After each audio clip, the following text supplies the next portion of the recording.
La respiración celular. Programa 4. El ciclo del ácido cítrico o de Krebs.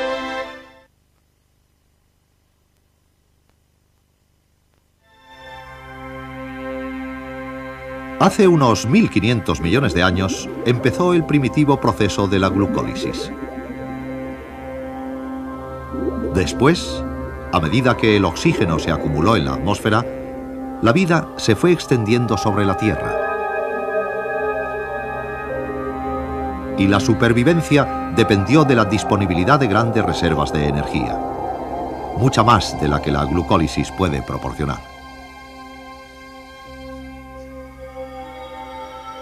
Al convertirse una molécula de glucosa en piruvato, la glucólisis genera 2 moléculas de ATP. Sin embargo, estos 2 ATPs representan solo un 2,2% de la energía disponible. El resto se guarda como piruvato y NADH y se pierde en forma de calor.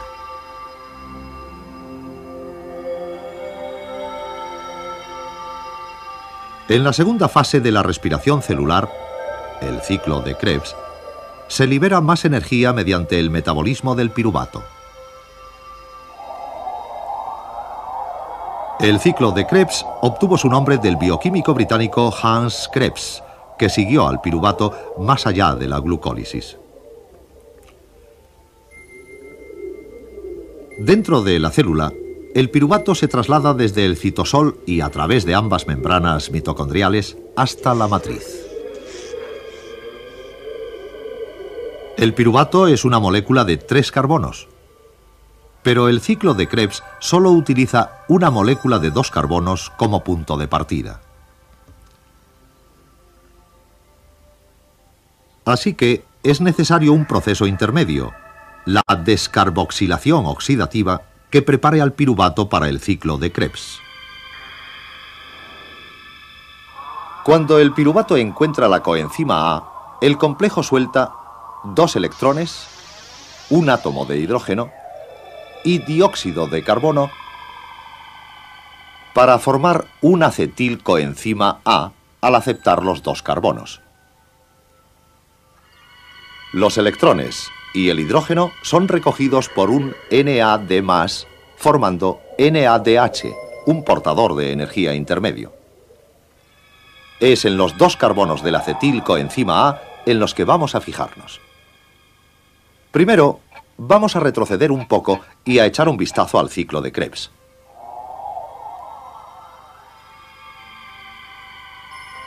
Los 2 carbonos del acetilcoenzima A se unen en un compuesto de 4 carbonos residente, produciendo un compuesto de 6 carbonos.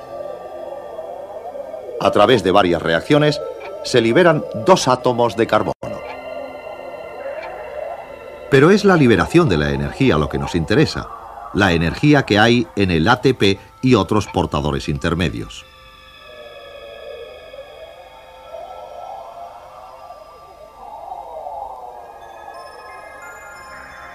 Aquí tenemos una visión general del ciclo de Krebs. Ahora vamos a ver el ciclo con más detalle, lo que nos revelará cómo se generan las cargas de energía. El acetilcoenzima A enlaza con un oxalacetato de 4 carbonos y produce ácido cítrico de 6 carbonos. El ácido cítrico pierde agua y forma el aconitato. El aconitato recoge entonces el agua y la trata para formar el isocitrato.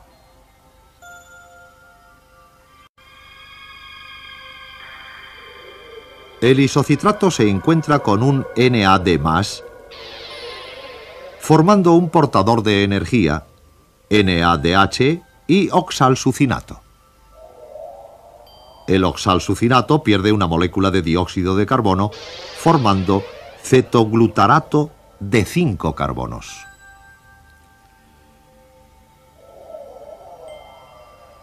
El cetoglutarato se une a la omnipresente coenzima A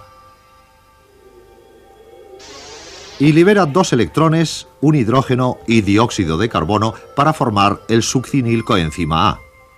Una vez más, los 2 electrones y el hidrógeno forman un portador de energía, NADH. El succinilcoenzima A reacciona con el ADP y un fosfato, liberando coenzima A y un ATP, formando succinato.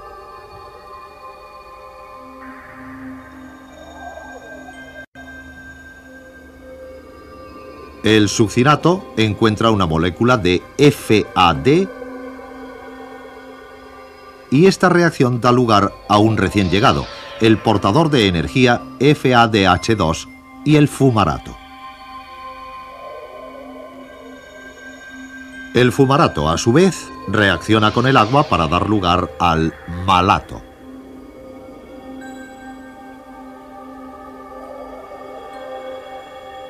En la reacción final, el malato encuentra un NADH+, y produce el último portador de energía, NADH, regenerando el oxalacetato.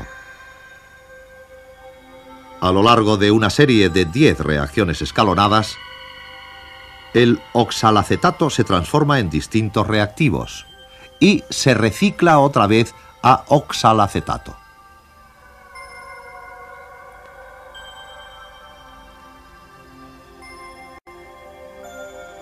En cada vuelta del ciclo se lleva energía a 3 NADH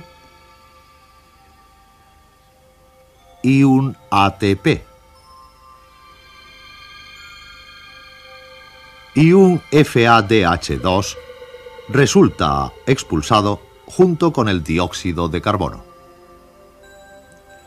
Los átomos de los 2 carbonos que entraron en el ciclo se expulsan como dióxido de carbono.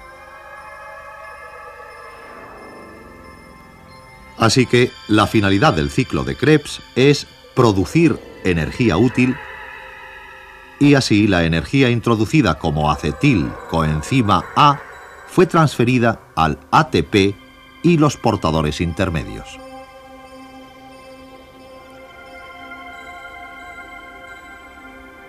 Tanto NADH como FADH2 llevan electrones activados que se utilizarán para almacenar energía en forma de ATP. Vamos a volver a la molécula original de glucosa y repasar su transformación. La glucólisis generó 2 moléculas de piruvato, 2 ATPs y 2 NADHs. Los 2 piruvatos entraron en la descarboxilación oxidativa y produjeron 2 moléculas de acetilcoenzima A, 2 moléculas de dióxido de carbono y 4 moléculas de NADH. Como en el ciclo de Krebs participan 2 acetilcoenzima A, tengamos en cuenta que el ciclo da 2 vueltas.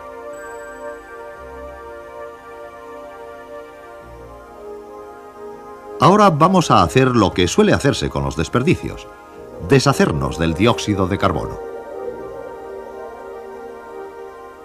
Así que, hasta este momento de la respiración celular, la glucosa ha dado lugar a 4 ATPs y 12 impacientes portadores de energía.